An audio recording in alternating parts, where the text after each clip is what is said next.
Eu nunca imaginei que um dia comum pudesse virar a minha vida de cabeça para baixo. Chamo-me Isabela, tenho 28 anos, e por mais de 6 anos, o convento de Nossa Senhora da Luz, na histórica cidade de Olinda, Pernambuco, tinha sido o meu mundo. A rotina era o meu conforto, a brisa do Atlântico que chegava suavemente pela janela do meu quarto, o cheiro de incenso misturado com o café da manhã das irmãs, e o constante som dos sinos, marcando as horas de oração. Eu era a irmã responsável pela conservação da igreja matriz anexa ao convento, um prédio colonial com mais de 300 anos, rico em azulejos portugueses e talhas douradas.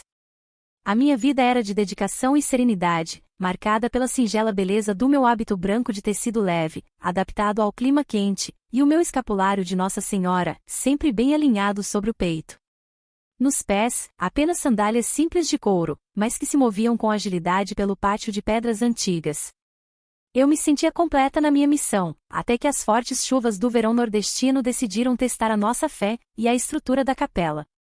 As infiltrações eram urgentes. O bispo, amigo de longa data do convento, providenciou um mestre de obras de confiança. Foi assim que André chegou. Ele não era o tipo de homem que esperávamos. Não usava terno nem colete.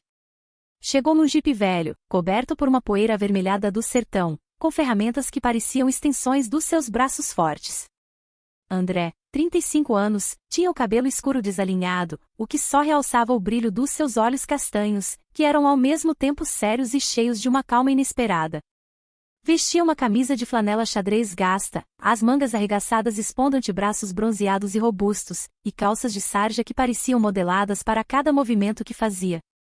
Na primeira vez que os nossos olhares se cruzaram, no pátio, ao lado da mangueira secular, ele apenas acenou com a cabeça num sinal de profundo respeito. Eu respondi com um sorriso quase imperceptível, como mandavam as regras, mas algo em mim já tinha sido abalado. A minha função era acompanhá-lo, garantir que o trabalho fosse feito com o devido respeito ao local sagrado. Nos dias seguintes, eu estava lá, observando. Ele subia os andaimes com uma destreza que me prendia o olhar, tocava a pedra e a madeira com uma delicadeza quase reverente, como se estivesse a curar um paciente. O seu cheiro era uma mistura subtil de suor, terra molhada e algo que só posso descrever como madeira e mar. Uma fragrância honesta, masculina, que contrastava com o aroma floral e a cera de vela do convento. Certa manhã, enquanto ele estava de costas, concentrado numa rachadura no arco principal, eu estava parada perto do altar. Usei um vestido de algodão cinzento, a cor mais suave para o calor intenso, os meus longos cabelos castanhos presos num coque firme, mas algumas madeixas rebeldes caíam sobre a nuca, roçando a pele. Uma brisa vinda da rua atravessou a capela. André virou-se subitamente, como se me tivesse sentido ali, antes mesmo de me ver. Os nossos olhares prenderam-se por um instante que esticou o tempo. O meu rosto queimou, e eu rapidamente fingi estar a ler o velho missal de capa de couro que trazia nas mãos. A sua boca esboçou um sorriso de canto, um sorriso que não era debochado, mas sim cúmplice de um segredo que só nós dois partilhávamos. No dia seguinte, enquanto ele preparava a massa para o reboco numa das paredes laterais, ele fez uma pausa, apoiando-se na sua trolha. E a senhora, irmã Isabela, sempre soube que esta era a sua vocação, a sua voz era grave, melodiosa. A pergunta apanhou-me de surpresa. O sino tocou para a oração das 10 horas, e eu agradeci a interrupção, que me permitiu escapar sem resposta. A pergunta, no entanto, ficou a martelar-me a cabeça. Mais tarde, enquanto lhe levava um copo de água fresca, reparei nas suas mãos. Eram mãos de trabalho, grandes, calejadas, com veias salientes e unhas curtas, manchadas de cal e cimento, mas com uma forma surpreendentemente elegante. O trabalho pesado deixa as suas marcas, ele comentou, dobrando e esticando os dedos, antes de aceitar o copo. Por um impulso que não consegui controlar, toquei a sua palma levemente, sentindo a aspereza da pele. O meu coração disparou, uma pulsação forte, quase dolorosa, e eu retirei a mão de imediato. Ele apenas me olhou, um brilho de curiosidade misturado com algo mais intenso nos seus olhos, algo que eu não queria, nem podia, decifrar. A chuva voltou, caindo forte. André ficou até mais tarde, guardando os seus instrumentos, o barulho da água contra os vitrais a criar uma atmosfera íntima. Eu permaneci na sacristia, observando a dança da água, sentindo o ar pesado de Olinda antes de uma trovoada. Ele parecia esperar que eu dissesse algo, mas eu estava ocupada a tentar acalmar a aceleração que sentia no meu peito. Eu estava a perder o controle da minha serenidade, do meu refúgio. Numa tarde, enquanto ele estava a aplicar uma resina protetora nas madeiras do coro, ouvi-o murmurar algo em latim. Reconheci um trecho de um salmo antigo que costumávamos cantar. Sabe latim? Perguntei, genuinamente espantada. Ele sorriu, um sorriso aberto que raramente me mostrava. O meu avô, que era barbeiro e poeta no interior de Minas Gerais, quase virou padre. Ensinou-me alguns cânticos e frases para impressionar as irmãs, disse ele, e a forma como proferiu a última palavra fez-me corar. Ele viu o meu rubor. Aquele homem, com as suas mãos ásperas de mestre de obras e o conhecimento de um latim que parecia um segredo partilhado, desvendava-se como um mistério irresistível. A tensão entre a vida que eu tinha escolhido e a presença inegável dele começou a apertar. Eu procurava desculpas para estar perto, para ver as suas mãos a trabalhar, para sentir o cheiro dele, para apanhar o brilho da curiosidade no seu olhar.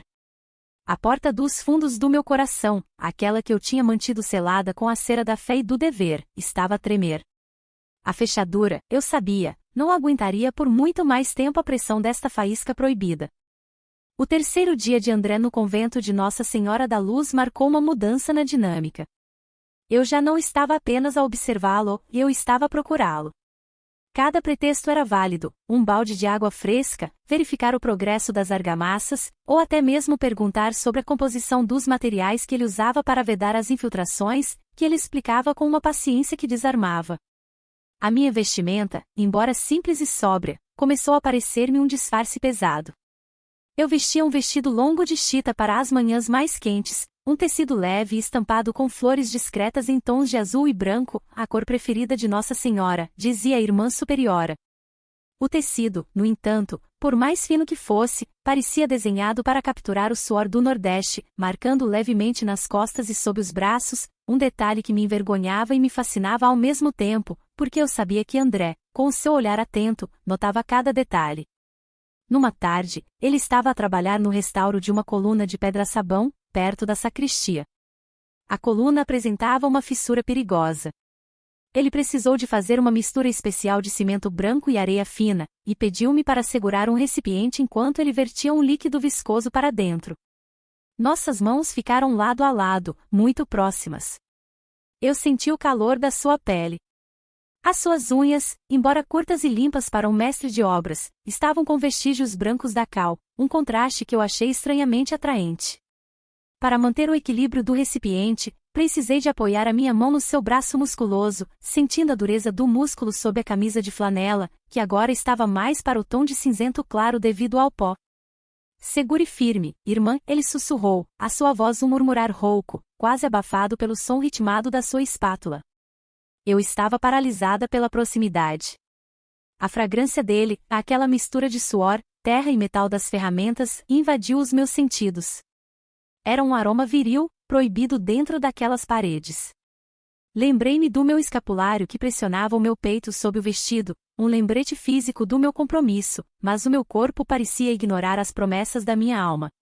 Os meus pés, calçados com as habituais sandálias de couro, estavam firmemente plantados no chão de pedra, mas a minha mente estava a voar, descalça. Um dia, ao lado do pequeno jardim de ervas aromáticas, onde as irmãs colhiam hortelã e cidreira, conversamos por mais tempo do que o permitido. Ele estava sentado num banco de pedra, e eu aproximei-me, fingindo examinar o orégano. A senhora, gosta de terra? Ele perguntou, sem rodeios, os olhos castanhos fixos nos meus. Parece que a terra a acalma. Sim, acalma. É um regresso à origem. No convento, tudo é limpo, purificado. Mas a terra, é sincera, confessei, surpreendida pela minha própria audácia. A vida também é suja, complexa, mas sincera, disse ele, com uma profundidade que me fez parar de respirar por um momento. Ele tinha tirado seus botins de trabalho, de couro castanho grosso, e estava com meias de algodão cinzentas, cheias de pó. Ele esticou as pernas, exibindo os pés grandes e largos, um pequeno, mas intrigante, desvio da perfeição. Havia um pequeno rasgo numa das meias, perto do dedão, um detalhe inesperado que me fez sorrir. Senti um desejo estranho, quase um fetiche, de tocar o pó que cobria os seus botins e de sentir a textura do algodão gasto das suas meias. Era o fascínio pelo mundo lá fora, encapsulado naquele pequeno ato de descanso de um homem. Naquele dia, a conversa tocou em algo mais pessoal. Ele revelou que a sua ex-esposa o tinha deixado por um pescador mais jovem em João Pessoa. Ela queria o mar, eu sou o homem da terra, disse ele, um traço de melancolia na sua voz. Senti uma dor súbita e profunda por ele. A dor também purifica, André, sussurrei, usando seu nome pela primeira vez. Ele levantou a cabeça. O ar entre nós ficou mais denso, quase palpável. Ele levantou-se, apoiando as mãos no banco de pedra. A sua camisa, agora molhada pelo suor do meio-dia, colava-se ao seu tronco. Eu senti a necessidade urgente de dar um passo atrás, mas os meus pés recusaram-se a mover-se. Aline, ele usou meu nome de batismo, sem o irmã, eu não sinto purificação. Sinto falta de algo, real. O que é real para si? Perguntei, sentindo que estava a patinar numa fina camada de gelo. Ele deu um passo, diminuindo a distância entre nós. Eu conseguia sentir o calor irradiar do seu corpo. Os seus olhos fixaram-se na curva do meu pescoço, onde o meu cabelo estava preso de forma displicente. Aline, real é sentir a vida nas mãos, no corpo, sem medo das marcas. Como o que estou a sentir aqui, agora? O toque final veio quando ele me estendeu a mão, não para um aperto, mas para me mostrar uma lasca de azulejo antigo que tinha encontrado. Eu aproximei-me para ver, e, enquanto olhávamos para o fragmento azul e branco, o seu dedo polegar roçou levemente a parte interna do meu pulso. Foi um toque rápido, acidental, mas que fez o meu corpo vibrar.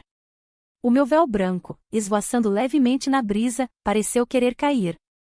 Eu soube, naquele instante, que a porta dos fundos do meu coração já não estava apenas a tremer. A chave, há muito esquecida, estava a girar lentamente na fechadura. O selo da minha clausura estava prestes a quebrar. O toque acidental no meu pulso foi um rastilho. A partir daquele momento, a minha concentração na oração e nos afazeres do convento desintegrou-se. Eu encontrava-me constantemente a reviver a sensação da aspereza da pele de André contra a minha, o cheiro de pó e terra que ele trazia consigo, e o som da sua voz, grave e confiante. A minha rotina tornou-se uma espera ansiosa pelo momento em que o veria de novo. Eu, a irmã Isabela, conhecida pela minha compostura e devoção, comecei a cometer pequenos atos de rebeldia. Deixei de usar as minhas sandálias habituais por um par de sapatilhas de lona branca, mais silenciosas e discretas, o que me permitia mover-me pelo claustro sem fazer barulho, como se estivesse a esgueirar-me. Comecei a pentear o meu cabelo com menos rigor, permitindo que algumas mechas caíssem propositadamente, libertando o peso do coque formal. Numa tarde particularmente quente, André estava a trabalhar no pequeno anexo onde se guardavam os utensílios de limpeza da igreja, um local escuro e pouco frequentado, adjacente ao corredor principal. Eu tinha ido lá com o pretexto de lhe levar um jarro de sumo de caju gelado, uma especialidade da irmã cozinheira. Ele estava de cócoras, a medir uma tábua de madeira para reforçar uma prateleira, a luz fraca da pequena janela projetando a silhueta do seu corpo na parede. A camisa de flanela estava agora completamente desabotoada, pendurada frouxamente na cintura, revelando a sua camisola de algodão branca, que estava colada ao seu peito suado. Os seus músculos, tonificados pelo trabalho físico, eram impossíveis de ignorar. Aqui tem, André. Está muito calor hoje, eu disse, estendendo-lhe o jarro. Ele levantou-se, e o pequeno espaço ficou ainda mais apertado. A proximidade era vertiginosa. Ele aceitou o jarro, e os nossos dedos roçaram de novo, desta vez, um roçar mais longo, mais intencional. Ele bebeu o sumo, os seus olhos fixos nos meus por cima do rebordo do jarro. O ato de beber, a forma como a sua garganta se movia, a umidade nos seus lábios, pareciam-me de uma sensualidade inaudita. Obrigado, Aline, disse ele, limpando um pequeno vestígio de sumo no canto da boca com o dorso da mão. Não devia ter se incomodado. Não é incômodo. É parte da minha função, murmurei, mas a minha voz tremia. Eu notei que ele estava a usar uns tênis de trabalho velhos, de couro escuro, muito gastos e sujos com uma camada espessa de pó de cimento. Um dos atacadores estava desfeito, balançando. Senti novamente aquela estranha atração pelo detalhe do seu calçado, pela sujeira honesta que representava o seu trabalho árduo e o seu mundo lá fora. Ele olhou para minha mão, que eu tinha trazido até ao meu peito, onde o meu crucifixo de metal polido estava apoiado. O meu vestido, por ser de um tecido fino, quase linho, e umedecido ligeiramente pelo calor, delineava a forma do crucifixo no meu corpo. A sua fé é muito forte, Aline, disse ele, a sua voz voltando a ser aquele sussurro rouco. Era. Agora, não sei. A confissão saiu antes que eu pudesse contê-la. André pousou o jarro vazio na prateleira com um baque surdo, e deu um pequeno passo na minha direção. O ar entre nós parecia estar carregado de eletricidade estática. O que é que a faz duvidar, Aline? Eu levantei os olhos e olhei para ele, para o seu rosto sereno e para os seus olhos profundos. O meu coração batia tão forte que pensei que ele podia ouvi-lo. Eu podia sentir o aroma do cimento fresco misturado com o seu cheiro masculino, uma fusão embriagadora de dever e desejo. A sua presença, sussurrei, a minha voz quase inaudível. A porta dos fundos, André, aquela que eu mantive selada com 7 voltas de fé e dever, está a ceder. Está a abrir-se. Ele estendeu a mão lentamente, e eu pensei que ele me ia tocar. O meu corpo curvou-se ligeiramente, quase implorando. Mas ele não tocou na minha pele. Em vez disso, os seus dedos cobriram o meu crucifixo, pressionando levemente contra o meu peito, um gesto de respeito e, ao mesmo tempo, de uma intimidade devastadora. Se ela está a ceder, disse ele, os seus olhos a encontrarem os meus, é porque não estava bem trancada, Aline. E se não estava trancada, é porque esperava algo. Ele retirou a mão. Ficamos ali, naquela pequena arrecadação, rodeados por vassouras e desinfetantes, no meio de uma confissão silenciosa e arrebatadora. Eu sabia que, se ele me tivesse tocado a pele, eu teria desabado. Ele respeitou a minha clausura física, mas penetrou a minha alma. Eu preciso de ir, disse eu, recuando rapidamente. Aline, ele chamou, o seu tom de voz voltando a ser gentil. Ainda não lubrifiquei a dobradiça dessa porta. Precisa de tempo, para abrir sem render. Eu saí rapidamente, as minhas sapatilhas brancas a deslizar silenciosamente pelo corredor, o som do meu próprio coração a martelar nos meus ouvidos. A porta dos fundos estava destrancada, mas ainda não estava aberta. Eu estava a pedir tempo. Tempo para conhecer o homem que tinha chegado para consertar o convento, e que estava, ironicamente, a quebrar-me por dentro. As semanas seguintes foram um delicado jogo de esconde-esconde emocional. Eu evitava André em público, concentrando-me nas minhas responsabilidades, mas criava sistematicamente momentos de privacidade. O meu fascínio por ele intensificou-se, transformando-se num estudo quase obsessivo dos seus detalhes. Eu estava agora a usar um vestido de cambraia azul pálido, a cor da Nossa Senhora da Conceição, com mangas curtas e bufantes, o tecido levemente pregueado na cintura, que permitia uma maior circulação do ar, mas que ao mesmo tempo, ficava colado ao meu corpo com a menor umidade. Eu usava-o despretensiosamente, mas sabia que o toque macio do tecido na minha pele era uma provocação silenciosa. Certa manhã, André precisou de esticar uma grande tela de linho tratada com resina no quintal das traseiras, uma área murada onde as irmãs raramente iam. Ele chamou-me para o ajudar a segurar as pontas, garantindo que o tecido ficasse bem esticado para secar ao sol intenso de Olinda. Pode segurar aqui, Aline? Preciso que fique bem liso. É para proteger o altar do pó fino, ele pediu, os seus olhos sérios. Nós ficamos lado a lado, segurando as extremidades da tela áspera e pegajosa. O cheiro da resina, forte e químico, misturava-se com o cheiro do solo quente do oceano. Eu estava hipnotizada pelas suas mãos, que trabalhavam o tecido com uma força impressionante, ao mesmo tempo, uma precisão cirúrgica. Naquele momento, ele precisou de se inclinar sobre mim para fixar um dos cantos no chão com um prego e um martelo. A sua cabeça ficou perto do meu pescoço, e eu senti o hálito quente e o cheiro forte do seu cabelo, que parecia ter ficado com o cheiro do sol. Fechei os olhos por um segundo. A minha única defesa era o toque suave e puro do meu terço de madeira, que eu agarrei firmemente por baixo da saia do meu vestido. Ele endireitou-se, e eu vi o suor a escorrer da sua testa, percorrendo a curva do seu maxilar até ao pescoço. Ele vestia uma camiseta de algodão cinzenta, manchada de tinta e suor, que se agarrava a cada músculo das suas costas. Quase pronto. Só preciso de uma pequena pausa, disse ele, tirando as suas luvas de trabalho de couro, grossas e gastas, e atirando-as para o chão. O que aconteceu a seguir foi um ato de pura intimidade. Ele estava a esfregar as mãos, tentando tirar a viscosidade da resina. Eu tirei o meu lenço de cambraia branco, bordado no canto com as minhas iniciais, e S, que estava sempre guardado no bolso do meu vestido. Estendi-o. Use o meu. Vai sair mais facilmente, eu disse, a minha voz apenas um sopro. Ele hesitou por um momento, olhando para o tecido branco, macio e limpo, e para as suas mãos grandes e sujas. Era uma troca de mundos, de texturas. Ele aceitou o lenço. A forma como ele esfregou as suas mãos ásperas no tecido fino e delicado era um fetiche silencioso. O contraste entre o labor e a pureza, entre a sujeira e a seda. Quando ele me devolveu o lenço, o branco estava irremediavelmente manchado de resina e sujidade. Ele não parecia arrependido, parecia reverente. Obrigado, Aline. Prometo que vou lavá-lo e devolvê-lo, mais branco que a neve, ele prometeu, um sorriso a alargar-se no seu rosto. Não é preciso, disse eu, sentindo uma estranha satisfação na mancha. É uma lembrança do seu trabalho. E da sua ajuda, ele acrescentou, os seus olhos a prenderem-se nos meus. Naquele mesmo dia, ele revelou um segredo. Eu não sou apenas mestre de obras, Aline. Eu sou formado em História da Arte. Vim aqui porque o bispo me pediu, mas o meu prazer é restaurar, não apenas reconstruir. O meu coração deu um salto. Ele era mais do que um construtor, era um conservador.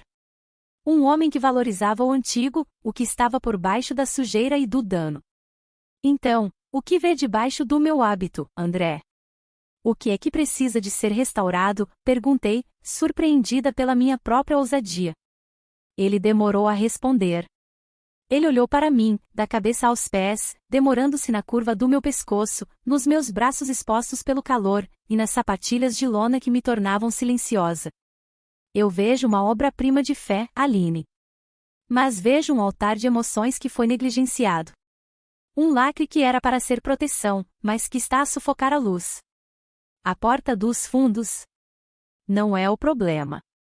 O problema é que a porta da frente, o seu coração, está trancada por dentro. E essa, Aline, não precisa de lubrificante. Precisa de coragem.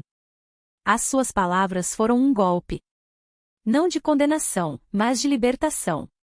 A sua mão moveu-se do seu bolso, e ele tirou uma pequena chave antiga, de bronze, brilhante e desgastada pelo tempo. Ele pousou-a na minha palma. Encontrei esta chave no fundo de um velho armário da sacristia. Eu acredito que ela é a chave de uma porta que já não existe, ou de um tesouro escondido. Talvez seja a chave da sua coragem. Guarde-a. Senti o peso frio do metal na minha mão. Era uma promessa, um enigma. Ele estava a desafiar-me a destrancar-me. O sino de emergência, agudo e estridente, não cessava. Cada badalada perfurava o silêncio da noite e, mais importante, perfurava a bolha de intimidade que tínhamos criado na sacristia. A porta dos fundos, agora silenciosamente aberta para o aroma do jasmim, parecia ser uma testemunha da nossa transgressão. André agiu com a rapidez e a decisão de um homem habituado a crises. Temos de sair. Agora.